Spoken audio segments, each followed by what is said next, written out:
This is Mohammed Rafi Faisal, and we choose the challenge of DeepFake challenge, in which we want to differentiate between the real and the rendered, the authenticity challenge.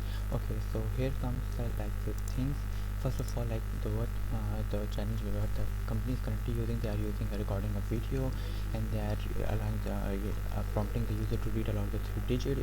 They are the random digits, and then based on these digits, they are finding the lip synchronization, analyzing audio for some image signal processing, and then using also some deepfake algorithm in order to find out some the deepfakes in the image, and also with the help of an audio information. And they were trying to differentiate between the real and the rendered, or something like you can call it the deepfake one. Okay, so and of course that it's written as here that it can prone to it can be easily deepfake because of the current recent technology. So what we proposed here, that this is our method. It looks like a kind of a little big, but I believe it's very simple and very intuitive approach. So first of all, like if we will also call the user to record a selfie video.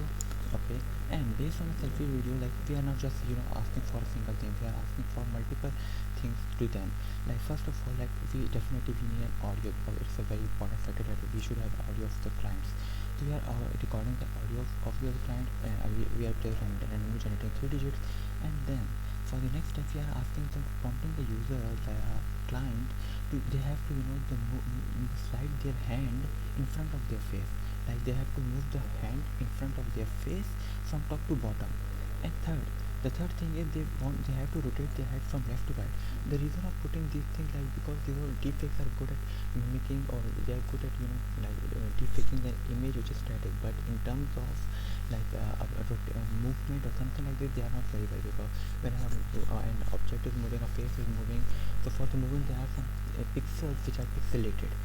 And the fourth one, which is very important in our perspective, is saying we are prompting the user to bring their camera close to their face. So I believe that this is a very important factor in this case, that if you ask the user to, they have to bring their camera in front of their face, and then they have to bring it back. So doing so, they have this close picture, and then there's a close picture of the face, and then the far of image of the face. And in doing so, it will be very very difficult for a normal deep fake, or I would say deep learning deep fake algorithm to be so much accurate in such kind of condition. So asking the prompting the user in these kind of conditions, what we are doing, we can use the same method as we are using the audio lip synchronization, which you are already using. And but we are using, like we actually insisted on using some deep learning based models, which are actually lightweight models as well. We actually insisted on the three different models. First of all, the first is assemblement model, the second is attention 92 model, and the third is facial landmark consistency detection. It is a very simple model. The third one is, okay, the reason of using the first model, the assemblement model. Assemblement model, we have used it because the thing is, it actually first of all locate the face in the image, and then it actually, because it is being trained on the real images and the deepfake images, so it has learned the features from the deepfake. So it can actually without providing it any ground truth, it can detect either it is a deepfake image or not. The reason of using attention 92 model is that it needs a ground truth image, and it needs a deepfake image. As we talked to mentor, and they said that we have the ground truth image. So based on this thing, we have the ground truth image, so we can use the ground truth image to extract the feature of the ground truth image, and we can use the deepfake image to extract the feature of the deepfake. And based on that, we can somehow make a comparison between it, how this is more better, and how it is faked or not. And then we are using some face line, like the 3D face detection, like the 3D face features. And then we are using to find the eye aspect ratio, the mouth, the mouth openness, closeness, and the mouth movement. And then based on these three results, we are actually evaluating our model, and we are detecting either it's defect or not. And here I can show you some of the code.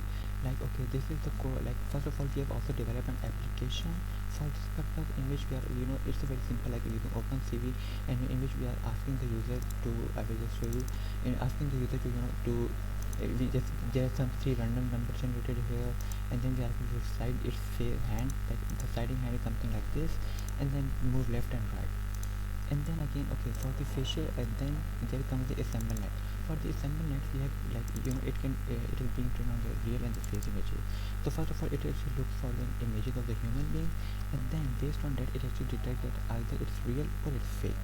And then we have, and it can also average these things, and we can have average score. The more is close to 1, like the video 2, it's more fake, and the more is close to 0, it's something like it's real image. Same for the fake images, we actually generated some fake images. We use some online different models, diffusion models, and then we actually got some the plots in which you can see that they are highly fake images. And here is something like, say they are 0.8, 0.4, 0.5, which means they are very much highly fake images. Now considering the attention 92 model, this is something like a very different model, because it needs your, like, the original image and the feature, I would say the ground truth image and the average image, and based on that it actually tries to find out every precision, that either there is some precision between them or not, and it actually measures the area under the curve as well. Okay, let me just show you the data set of something like this training data. This one, the attention 92 model.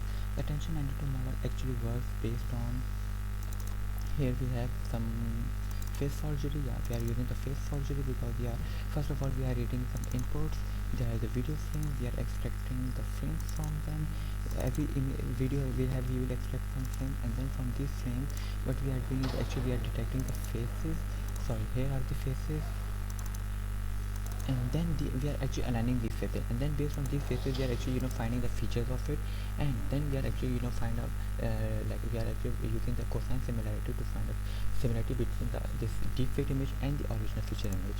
So this is the process of this attention 92 model, which is very, I would say, robust to noise and any deepfake algorithm.